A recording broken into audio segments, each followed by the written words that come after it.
Anthony Nichols, and today we're going to be doing a spring clam chowder. And the reason why I call it a spring clam chowder is because we're going to be using ingredients that are not customary to your clam chowder, which is potatoes, bacon, chives, and heavy cream. Just using a little bit of celeriac or celery knob, cooking that down in a little bit of milk, and just pureeing that. And that's going to be added to the base of the soup, which is going to give it that texture to make it something a little different than your usual clam chowder. So let me just drink a little personality down and we'll get this started. So first what we want to do is we want to get a hot pan going. And we want to put in a little bit of olive oil just to coat the bottom. Shallots, scallions, a little bit of brunoise carrots, which means small dice.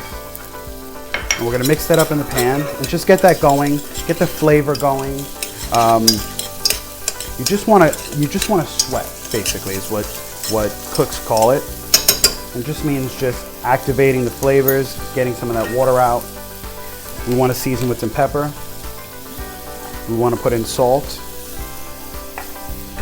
We just want to move it around and pay attention to it, babysit it. Okay? And as those flavors are starting to come together, we're going to give it a few minutes. Now I have my garlic here, but we don't want to add garlic in right away because you don't want garlic to burn.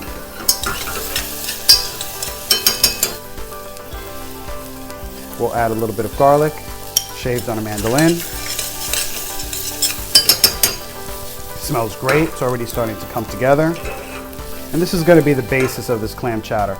Now what we're going to do is, as this is coming together, we're going to put in a little bit of fish stock and the clam juices that were reserved when we shucked the clams. We bring that to a boil. Now, the misconception with soups is that we put everything in a pan and just kind of let it cook.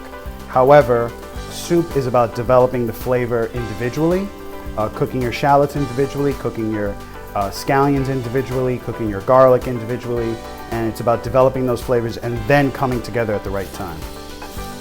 Now the main component of this dish is celery root.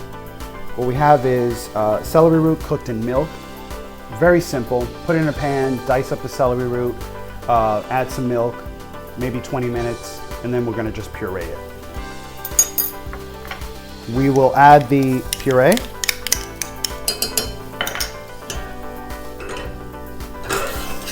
Mix that up.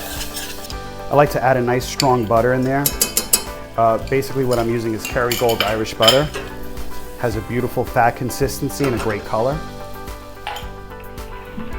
We're going to add a little bit of whole milk. Oftentimes it's very difficult to find good milk. If you can find a nice grass-fed bottled milk, I like to use Adirondack Farms in New York. Just slow it down just so that it's not boiling and rushing, so when you add the clams in, they're not going to seize.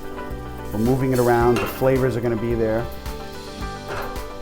As it's starting to come together, the flavors are becoming their own. We'll add a little more olive oil just to give it a little touch.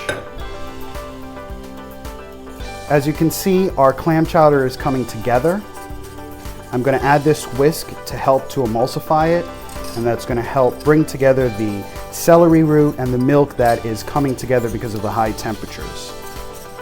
We're just going to continually whisk, and we're going to play with our fire. Lower our temperature down. Continually whisking, bringing it all together. What I'm going to do now is I'm going to slowly add the clams, gently, adding some of their juice.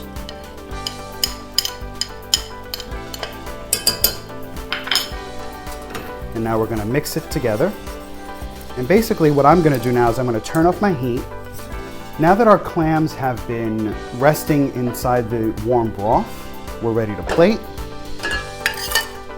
We'll take a nice ladle full of the clam chowder. Have your bowl. All of the goodness is in there.